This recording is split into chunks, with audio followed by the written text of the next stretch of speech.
Bom dia, meus queridos dos 8º anos, tudo bem? Espero que vocês estejam bem. Vamos dar início então à nossa aula dessa semana, né? Nossa aula de número 5.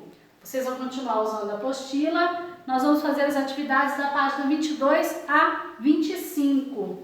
O nosso título dessa semana é Arte e Ecologia, né? Qual é a relação que existe entre isso? Então, é o meio ambiente, a exploração dos recursos naturais ligados à arte, ok? Então, atualmente, muitas pessoas estão preocupadas com a relação que existe entre o ser humano e o meio ambiente, diminuindo assim as graves consequências que a nossa sociedade traz com a exploração dos recursos naturais, como, por exemplo, o aquecimento global, o desmatamento e a poluição dos rios. Nas últimas décadas, muitos artistas engajaram-se, nas questões ecológicas e eles utilizavam o próprio trabalho para chamar a atenção da sociedade quanto à destruição da natureza. Então, eles utilizavam o trabalho deles para chamar a atenção da sociedade quanto a isso. Na década de 60, alguns anteciparam essas preocupações e, ao invés de utilizarem os materiais convencionais, que era a tela e o pincel, eles utilizavam tratores e escavadeiras para fazer grandes fendas na areia do deserto, ou se não, colocarem pedras em um rio em forma de espiral. Apesar de serem tridimensionais, essas obras não podem ser consideradas esculturas. Por quê? Porque se elas fossem retiradas do local onde elas foram criadas, elas perderiam o real valor, Qual era o real valor? Chamar a atenção da humanidade, para as questões ecológicas.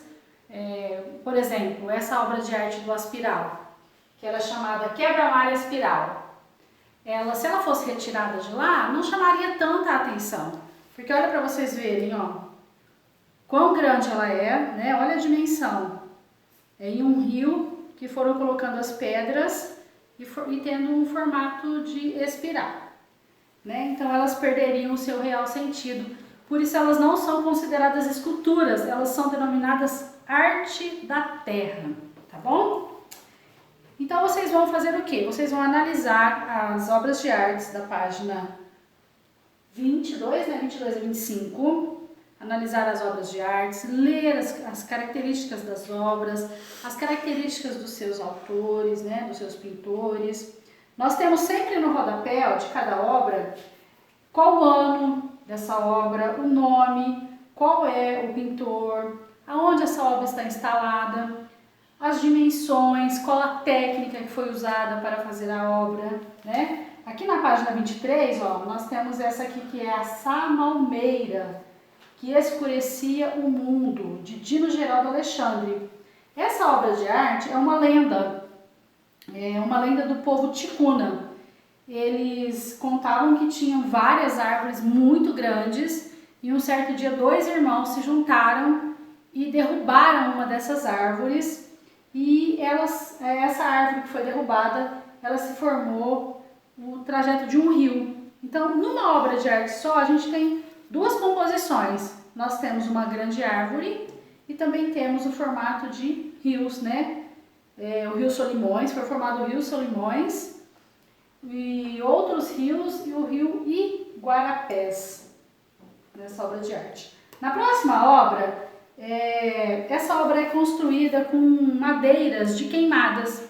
Esse artista, ele recolhe esse tipo de material, de gravetos, troncos, galhos de árvores queimadas, e então ele realiza suas obras. Olha que legal. Depois nós temos a terceira obra, a quarta obra, que é Fatia de Neve. Fatia de Neve é de Andy Goldsworth.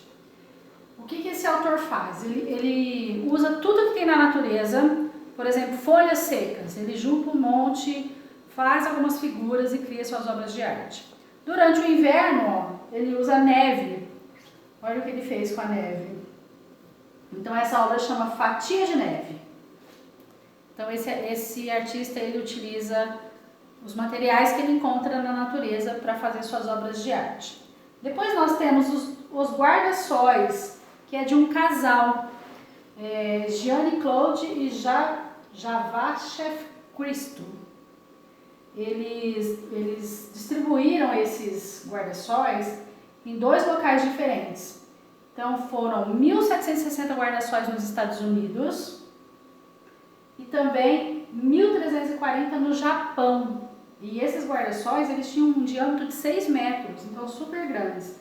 Então foram intervenções que eles fizeram tanto nos Estados Unidos quanto no Japão, tá? Depois, na página 25, a gente tem um texto que fala sobre o paisagismo, né? Quando é que o paisagismo se tornou famoso no Brasil, com quem, né? Quem foi o precursor desse tema do paisagismo. Então, vocês vão fazer aqui no Algo Mais, que é o que eu falei agora, na página 25, fazer um pequeno resumo sobre o texto do paisagismo, ok? Então, é isso. Essa é a nossa aula dessa semana. Espero que vocês façam as leituras com atenção, observe bem as características das obras dos seus pintores e até a próxima aula. Tchau, tchau, tchau. Beijo!